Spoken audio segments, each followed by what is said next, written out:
Alam mo na ba na ilalabas na ang mas maangas at mas pinaastig na Honda Click 125? Wow. Ito na yung version 4. Naglabas na ng teaser sa Facebook page ang Honda Philippines. Kaya sigurado na ilalabas na ang mas pinaastig, mas maporma, mas modern na design na siguradong pagkakaguluhan at siguradong mas madami ang bibili nito dahil mas maganda na yung kanyang forma at may mga dinagdag pang mga features. Kaya naman sa video na ito pag-uusapan natin ang kanyang features, pag-uusapan na rin natin kung magkano nga bang magiging presyo nito, pag-uusapan na rin natin kung sulit nga bang bilhin ito o sulit nga bang i-upgrade mo ang iyong Honda Click 125 ngayon dito sa Honda Click 125 version 4. Kaya tumuto ka lang at panoorin mo ito hanggang dulo.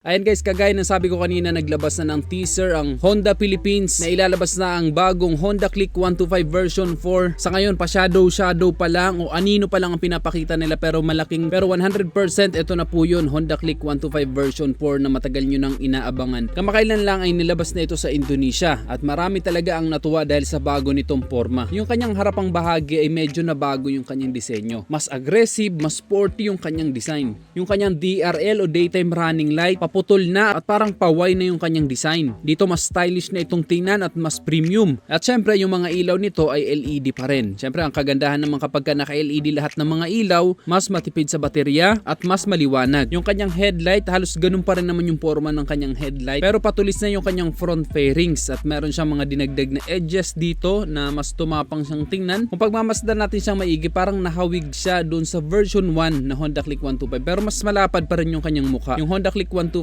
kasi na version 1 ay hindi masyadong malapad ito, mas bulky ito. At ayon nga sa Honda, upgraded na daw ang ganitong Honda Click 125 version 4. At isa nga sa in-upgrade dito, ito ay nakakilis na. Ayun diba? Napaka-astig. Honda Click 125, kilis na din. Sumasabay na din sa Honda Click 160. At syempre kapag ka nakakilis, mas premium feels, mas premium ang pakiramdam. Lalong-lalo na kapag papalapit ka at patutunugin mo ito, mas mararamdaman mo ang saya kapag ka nakakilis ka. Parang feeling niya manin, ganun. Dito sa gilid halos ganun pa rin naman yung kanyang forma pero mas naging sharp dahil may mga edges na binago dito sa kanyang side fairings. Then sa mga convenient features naman, syempre nandito pa rin yung kanyang bulsa sa harapan at meron pa rin itong built-in charging port. Yung kanyang built-in charging port na hindi na kailangan ng adapter, rekta na cord na lang ang kailangan mo, makakapag-charge ka na ng iyong cellphone. Then syempre ito ay naka-flat footboard na perfect pang araw-araw at isa sa dahilan kung bakit ito ang binibili ng marami dahil naka-flat footboard, astig ang forma at convenient talaga at perfect sa mga beginner rider. Lalo na't meron din itong malaking underseat storage na 18 liters na kasya na rin ang mga half-face helmet. Kaya may paglalagyan ka na rin ng helmet mo. Dahil maganda kasi sa Honda Click 125, napakagaan lang ng motor na ito. 111 kilos lang, so hindi kayo mahihirapang itukod-tukod ang paa ninyo, hindi kayo mahihirapang itimbang ito. Kahit nga may angkas kayo, hindi kayo mahihirapan dahil hindi siya mabigat. 111 kilos ay hindi mo naman bubuhatin, konting tukod lang ng paa mo ay mababalanse mo na ang motor na to. Actually, mas madali pang ang i-drive ang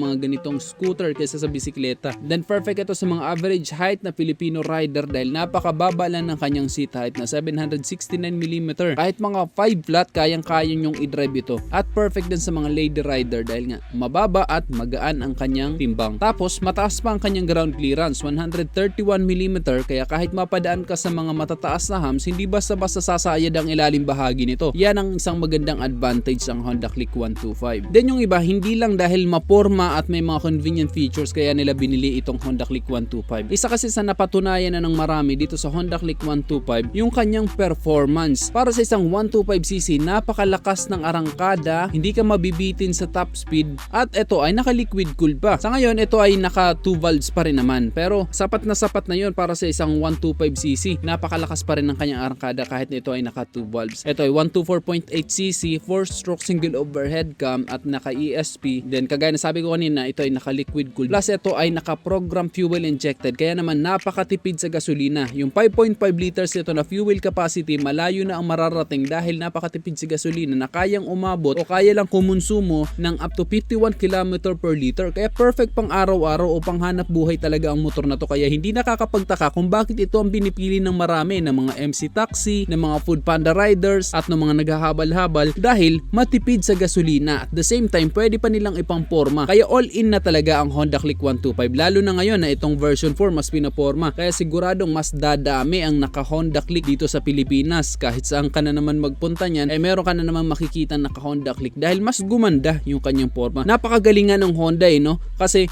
napakaastig na ng forma ng Honda Click version 3, ng 2 at ng version 1, pero mas napaastig nila itong version 4. Talagang pinag-aralan nila na ilabas ang ganitong kaastig na hindi naman masyadong nalalayo sa mga previous version, pero makikita mo pa rin ang pinagbago. At ang maganda naman kapag hindi masyadong nalalayo ang forma sa mga previous version, hindi mapag-iiwanan yung mga nauna ng version o yung mga nakabili na sa mga version 3 o version 2, hindi sila manghihinayang sa pera nila dahil magkamukha pa rin naman. Pero ganun pa man, syempre iniyayabang pa rin talaga ng mga tao kapag mas latest version ang nabili nila Parang cellphone lang din yan kapag nakabili ka ng iPhone 16 pero may lumabas na iPhone 17, gusto mo yung iPhone 17, di ba? Ganun din ang nangyayari sa mga motorsiklo. Alam naman natin na dito sa Pilipinas ang Honda Click 125 ang isa sa pinakamabenta. At kada may bagong version talagang pinagkakaguluhan, pinipilahan at kahit installment talagang nagpupursige ang marami na makakuha ng ganito. At ang maganda pa nga dito sa motor na to, kagaya ng sabi ko kanina, hindi ka mabibitin sa performance. Ang maximum power kasi nito ay 11.1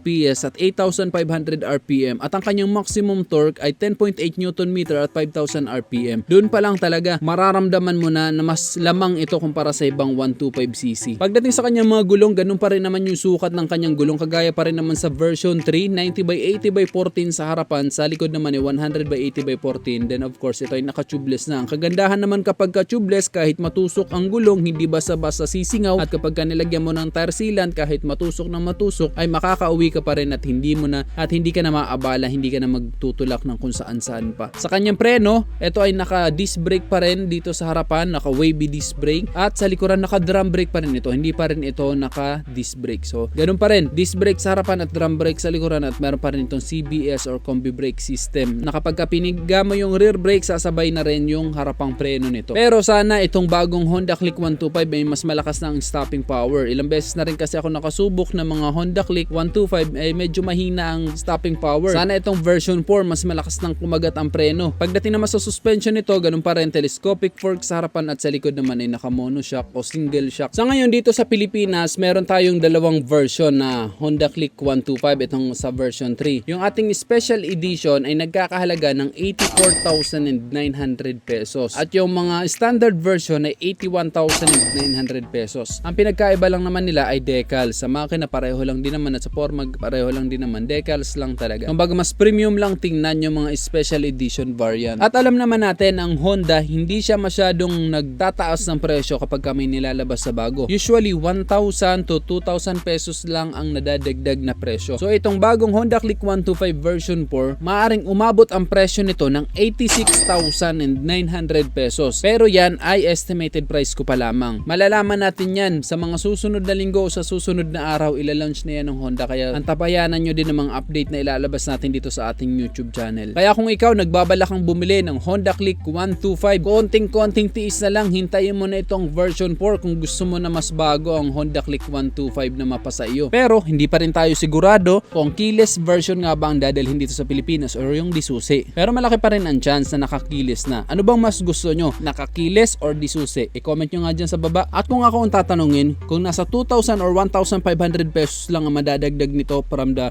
84,900 pesos at pumapatak lang ng up to 86,900 pesos ang magiging presyo nitong version 4, sulit na yun para sa ganitong Honda Click 125. So again, itong Honda Click 125 version 4 ay ila-launch na. Possible yan ngayong end of the month ng February or first week of March. At magiging available yan sa market o sa mga kasa mga second week of March yan sigurado. Ikaw, isa ka rin ba sa bibili nitong Honda Click 125? Isa ka rin ba sa excited na makita ito sa personal? I-comment mo naman sa baba ang iyong opinion. At kung nagustuhan nyo naman ang video nito, just hit like. Kung bago lang kayo sa aking YouTube channel, huwag kalimutan mag-subscribe at hit nyo na rin yung notification bell para sa mga susunod kong video ay updated kayo palagi. Yun lang guys, hanggang sa muli. Ako si Rosgo TV. Ride safe always and God bless.